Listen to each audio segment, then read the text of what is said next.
What's going on, everybody? Welcome back to another episode of the FF Ballbusters podcast. Thank you for joining us. My name is Eric. That's my co host, Will. And it's football time, baby. We are back in business. Today, currently, as we're recording this, it's Wednesday, but I think probably by the time you guys see it, it will be Thursday, opening night of the NFL season. Will, one, are you as excited as I am? And also, I'm sure you got some things to tell the people before we get started. First off, before we do that, I am stoked. I feel like this has been a long off season, one of the longest ever. So I'm super excited to get into this one. But with that Yeah. being said, before we get into all the video stuff, make sure you guys like, comment, and subscribe. Hit that notification bell as well. That way you know when we drop all our latest videos. We had a subscriber goal of getting to 500 before the season started. We've missed that by a little bit, but it's okay because it's still our goal. So we're still working towards 500 subscribers, and we think you guys can help us make that happen. So like, comment, share the video with other people as well. Doesn't even have to be in your league if you don't want to be competitive with them. You know what I'm saying? But share the content as well. And with that being said, we can go ahead and get into it. Yeah, absolutely. So as you guys can probably see up on the screen, we have an article here from sportsnews.com. So shout out to them and shout out to Vinny Iyer, the author of this article. We're going to be kind of referencing it, talking about what we agree with, what we disagree with, and just going through some of the best and worst starts for your week one lineups. So let's start at the top with the quarterbacks and the must starts. I'll ask you, are there any guys in this category that really stand out in any way, good or bad? Well, obviously, Patrick Mahomes is going to stand out against Detroit, one of the, not as good passing defense last year. It stands to be seen if they're better this year, but if they're rolling with anything they had last year, they're not going to be great. Obviously, I feel like Lamar is going to do great, but we're talking about numbers 1 and 2 here, so that's not amazing. We got Trevor Lawrence against Indianapolis. I'm really excited about that matchup. I feel like he could take advantage of that one. The only issue is Indianapolis going to keep putting up points in the second half, or are they going to have to keep putting up points throughout the entire game? That's probably the biggest problem there, but I feel like he's going to do well. We've also got guys that I'm pretty confident about, like Justin Fields against Green Bay, Tua against Los Angeles. I just feel like they're going to do pretty well this week. Yeah, absolutely. I think, like you mentioned, Fields Tua have some of the best matchups of the group. I think it's probably worth noting that Jalen Hurts and Josh Allen draw very difficult matchups. You're obviously still starting them, but you probably want to temper your expectations just a little bit there. Um, but yeah, let's get into what they have categorized as stronger starts, but probably by most league standards, at least one quarterback standards. We're talking streaming options here. Of the streaming options, who out of this group would you say are your favorites? Out of this group, I'd have to say Jared Goff against Kansas City, just because it's supposed to be such a high-scoring game. It should be competitive as well. Kansas City, as we know, they're kind of dealing with injuries right now. We don't know if Travis Kelce's going to play in this game or not. Maybe by the time this video comes out, that'll be clarified. But as of right now, it's looking doubtful. So that's a big weapon missing for Kansas City. And Chris Jones is also not going to be playing in this game as well, so that's going to be a pretty big loss for Kansas City's defense. So it's kind of a primer for the Lions to have to score a lot of points. And with that being said, Kansas City always scores a lot of points. So this one should be kind of a slugfest. Another one I'm excited about seeing is Geno Smith against the Rams. The Rams are going to be pretty bad this year. They should have a bottom two defense. And the biggest worry is if the Seahawks are going to have to keep scoring again. Like I said with the Jaguars, if they're going to have to keep scoring because Yeah. they should be up pretty big at halftime. Yeah, absolutely. I completely agree with those. And also worth mentioning that the Chiefs Lions game has the highest projected over under on the entire slate. So, like you said, it should be a high scoring affair. We'll just see what Kansas City's defense looks like without Chris Jones. Let's get into the starts for the quarterback position. Sits. Or sorry, the sits. Hmm. Sits, my fault. We just talked about the starts. Of the sits, there's some big names on the list. So I want you to tell me what you think we should do with some of these guys that might have to be started in people's lineups. So I feel like the guys you're talking about right here, we got like Aaron Rodgers going up against Buffalo. We've got Daniel Jones going up against Dallas and Deshaun Watson up against Cincinnati. Those are three quarterbacks who have been held pretty in high regard throughout the offseason, but they're going up against pretty tough matchups this week. I'm concerned about it, but I feel like, in certain leagues, if it's super flex, these are guys you're going to have to play no matter what. If it's a one Yeah. QB league, I'm nervous about Deshaun Watson. He had kind of a shaky preseason, kind of a shaky, camp as well. So it's not easy to be confident about how he's going to do. The guy out of these three I'm probably the most confident about is Aaron Rodgers in terms of just how I feel like he plays with the team around him. But the other two, I'm definitely nervous. But depending on the way your format is, you're going to have to start these guys. It's just a matter of just how well they're going to do out there on the field when it comes time. Yeah. Yeah, they're all concerning to me.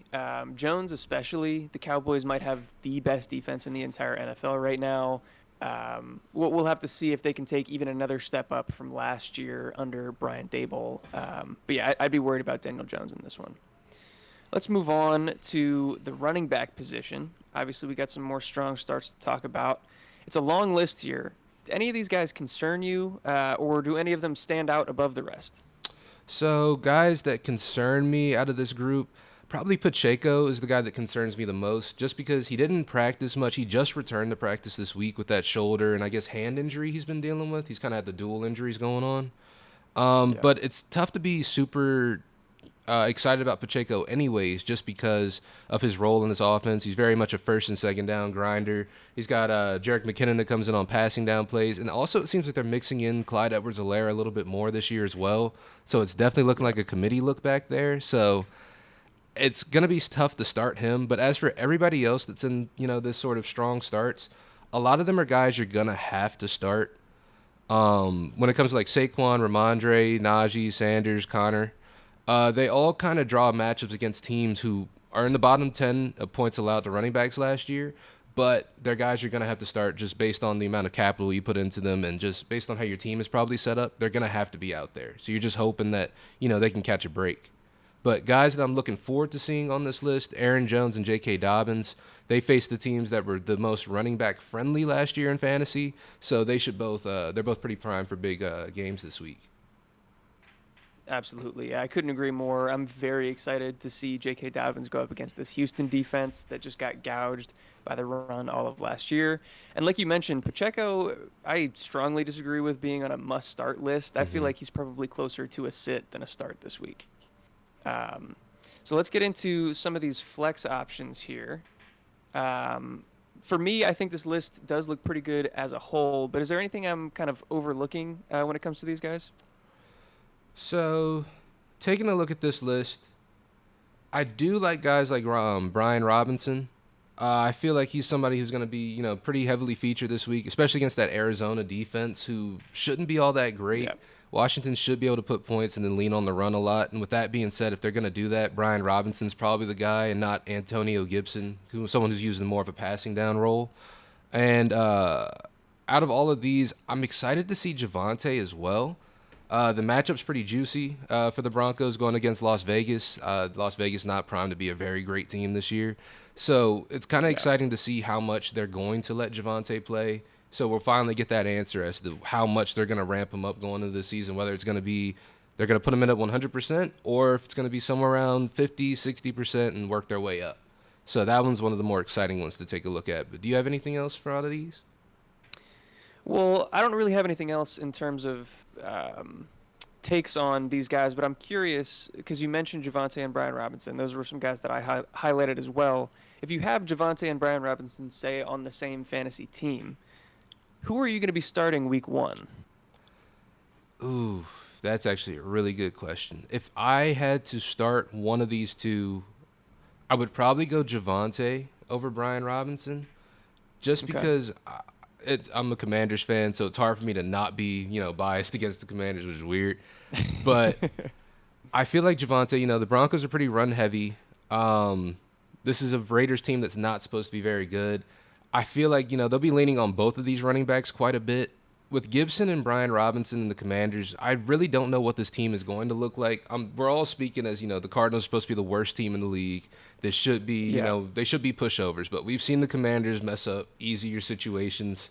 So I'm leaning towards Javante in this one. I feel like his role is more solidified, and the matchup is also equally as bad. So I just feel like, if I'm leaning towards one, I'm leaning towards Javante.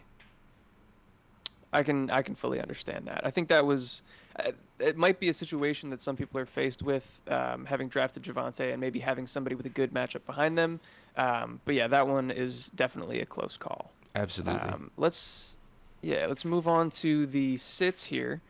I think I probably agree with most of the guys on this list, but I do feel like the bottom two are probably worth talking about. How are you feeling about Jamal Williams and Raheem Mostert heading into week one?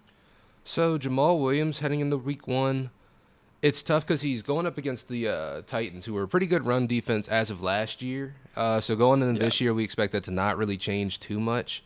But it's tough, like you said, because you kind of want to start him because there's no one else they really have back there. You know, they don't have Alvin Kamara for the first 3 games. Kendre Miller's dealing with a hamstring injury. So it's looking like he's really going to be the guy with the volume. So maybe he's not someone that you really want in your starting running back position, but maybe as a flex option, he'd be someone pretty good because the volume should be there. He's just got a pretty bad Yeah. matchup. Yeah, I agree with that one. And then when it comes to Mostert, they talk about on this list here that they're shying away due to Devin Achane. I'm really not as worried about Achane eating into Mostert's workload, at least early in the season. Also, the Chargers gave up an average of 23.6 half PPR fantasy points to running backs last year, which was this, one of the top in the league. This also happens to be the second highest projected over under on the slate. So even if they are eating into each other's workload, I think there's plenty of fantasy points to go around between the two of them.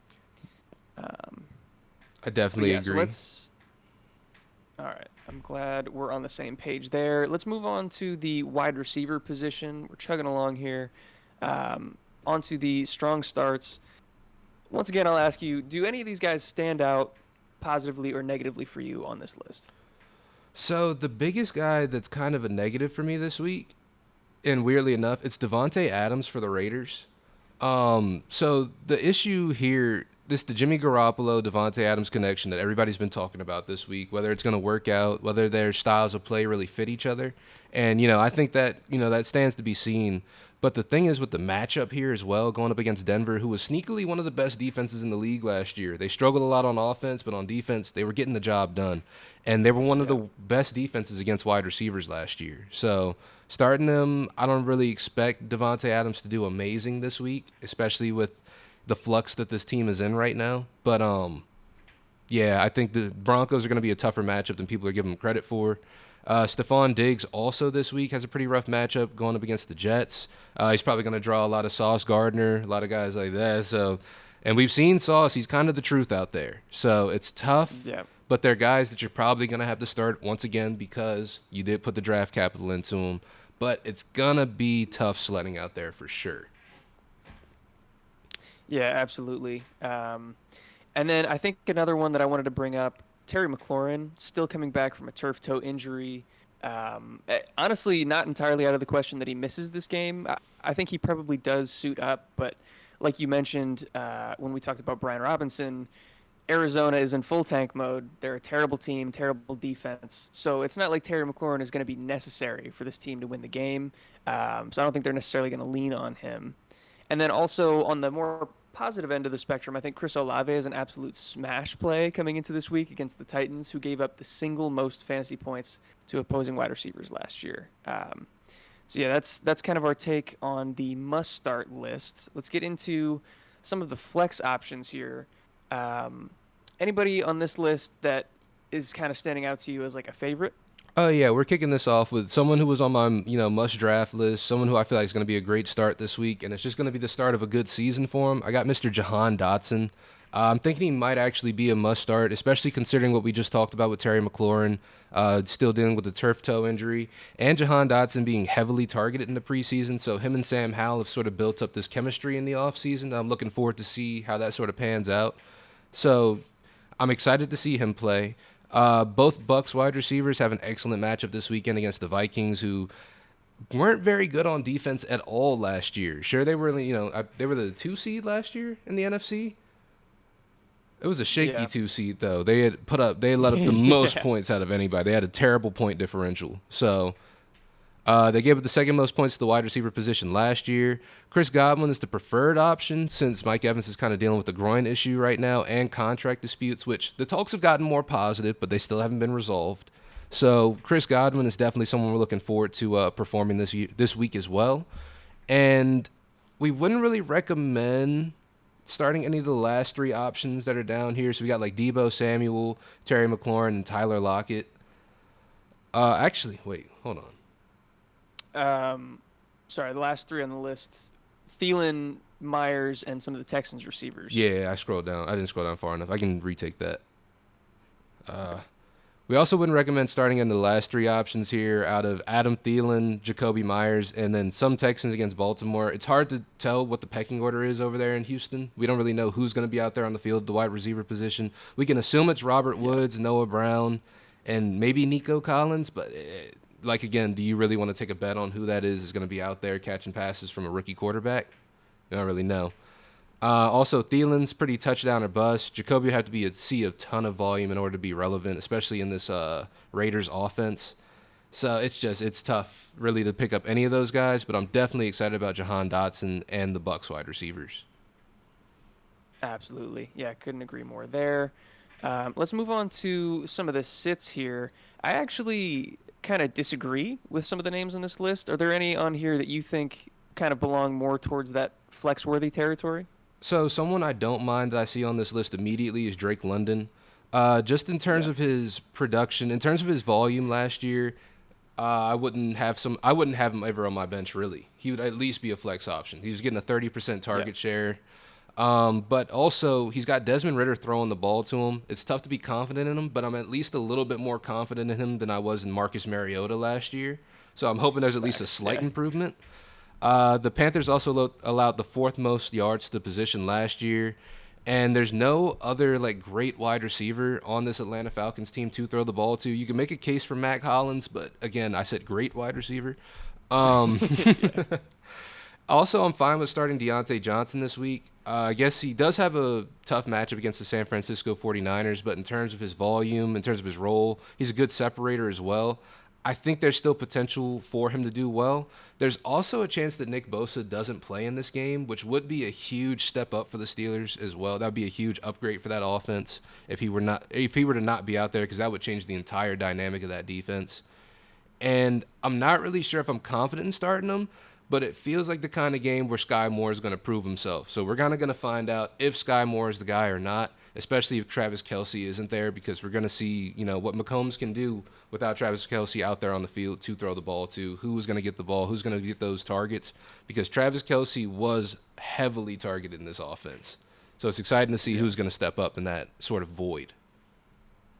Yeah, and also worth noting while we're on that topic, I did see on Twitter this morning there was confirmation that it is just a bone bruise and a hyperextension Hmm. for Travis Kelce. So, from the Twitter doctors and information that I've gathered, it sounds like it's probably just going to be a 1 to 2 week injury and nothing more severe than that. We're still waiting on some more information to come out, but just wanted to make sure that we talked about that. And also, I'm glad that you brought up Deontay. You had Jahan Dotson as one of your must-draft players. Deontay was one of my must-draft players, and so I'm actually really not that concerned about this matchup at all, especially if Nick Bosa doesn't play.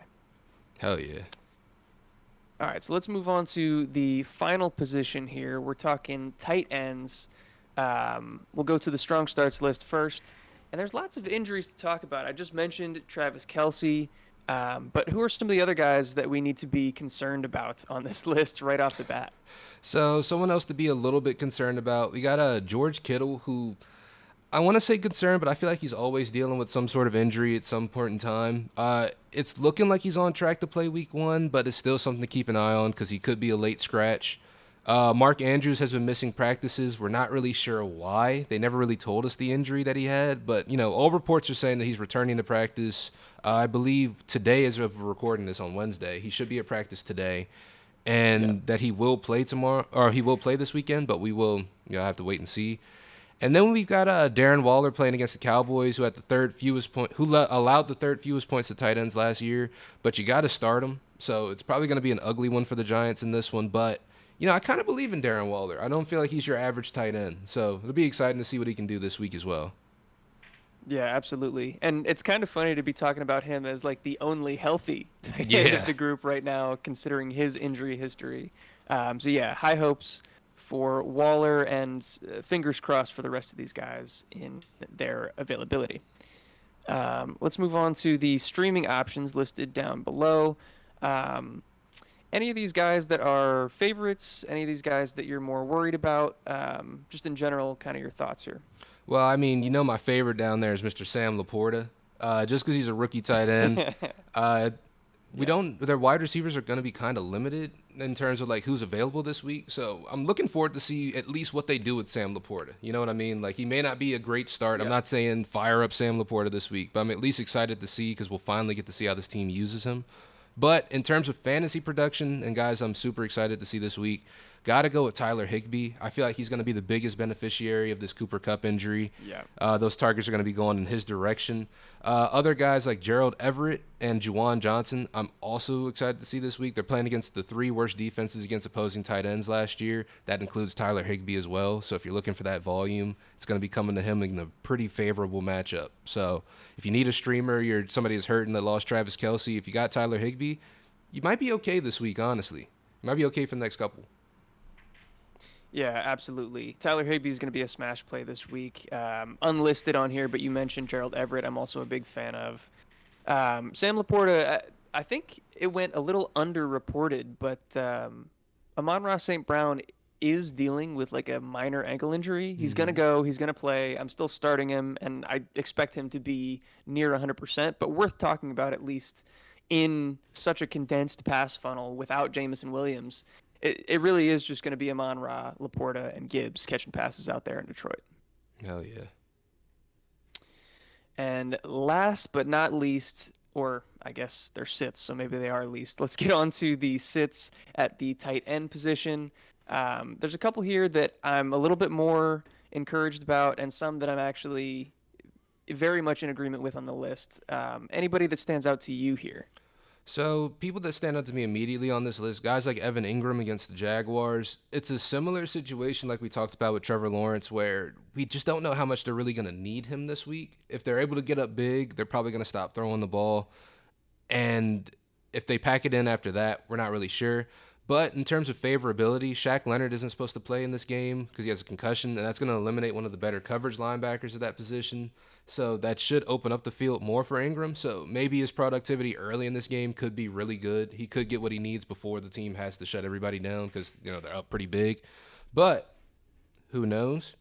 Another guy that we are pretty worried about, though, is Mr. Chig Okonkwo for Tennessee. He's going up against the Saints, who allowed the fewest points to tight ends last year. Plus, we think the offense is just going to struggle in general in this one. The Titans, not really projected to be the best offense in the world, but we're going to see. We've gotten some reports about DeAndre Hopkins and Ryan Tannehill getting some chemistry together. Obviously, Traylon Burks is already there, so there's some room for them to surprise us, but I'm not super confident, especially for, tight ends going up against a team that was the toughest against tight ends because you got Demario Davis and Tyrann Mathieu out there roaming. That makes it pretty tough for any tight end out there. Yeah, absolutely. Those are the guys that I was focusing on as well. Um, and then I didn't really have too many notes listed, but there are defenses on here. You want to talk about some of the must-start defenses of the week? Yeah, bro, let's get cute. Let's talk about some defenses. Let's get cute. They have the Ravens listed as the first overall. They are going up against Houston, so I think that makes a lot of sense. Houston is going to struggle here. Who are some of your other favorites on this list? And is there anybody that's not listed as a strong start that you think belongs here? So taking a look at the list, one that I'm a little bit more optimistic about than most others might be. I'm a little optimistic about the Steelers defense going up against San Francisco. I want to see how Brock Purdy comes out just because, starting out this preseason, he hasn't looked the sharpest. So I'm not saying that, Yeah. San Francisco is going to struggle, but there's some opportunity for Brock Purdy to make some mistakes, and I think that the Steelers defense could capitalize on that. They're pretty solid every year, so I'm excited to see what at least they can do. And with TJ Watt back as well, there could be some points found in that matchup. In terms of other matchups found here, Commanders against Arizona. I think that's just kind of a no-brainer. Arizona's going to be pretty bad. Yeah. Commanders' defense is decent too, pretty good. But are there any of these guys that you're looking at? I mean, kind of from the opposite perspective, like I think the Jets are would make me nervous, even though they're one of the best defenses in the entire NFL. I think Buffalo's still going to find a way to put up points. Mm-hmm. Um, I think some guys that are listed below in kind of like the streamer category might actually belong further up into the stronger starts list. Like the Guys like or Seahawks? teams like the Saints and the Seahawks was another one I was going to bring up. Absolutely.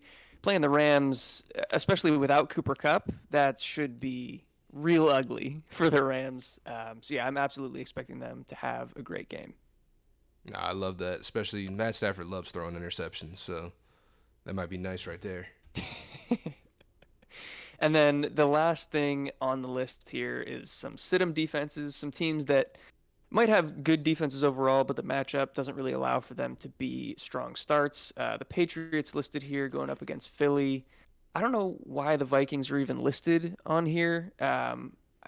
I guess because Tampa's going to struggle, but the Vikings were one of the worst defenses in the league last year. Mm-hmm. Any other comments about this group before we wrap up? Um, nah, not too much. A lot of these guys are kind of expected guys, like you said. Like I wouldn't have started the Dolphins against the Chargers just because the Chargers are a good offense. Falcons against Carolina. Yeah. Uh, actually, Falcons against Carolina, their reasoning for this isn't the best, really. It's just, oh, it's a trap against a young rookie QB. What does that mean? You think Bryce Young's gonna outperform expectations, which he could, but I don't know if I'm as confident in this one being a sit 'em as they are. I'd be a little bit more optimistic. Yeah. I don't know why it's considered a trap. It's not like they're not going to prepare for him. Right. They've had all offseason to prepare for week one. It's yeah, I don't get the reasoning. Not that I'm excited to start the Falcons by any means, but I do agree they probably belong a little bit further up the list than down here. Yeah. But yeah, that will do it for the best and worst matchups for week one. I hope you guys had great drafts. I hope that you guys are as excited as we are for the NFL to get back into the swing of things here. I guess today, as you guys are watching this. But yeah, let us know in the comments below what you agree with, what you disagree with from this list, whether you think that there are some guys that are strong starts or must sits that we didn't talk about. Let us know in the comments. And also check the link in the description for our Discord if you want to have a deeper conversation, ask us some questions, ask some of the other people in our community already some questions coming into week one about what you should do with your lineups.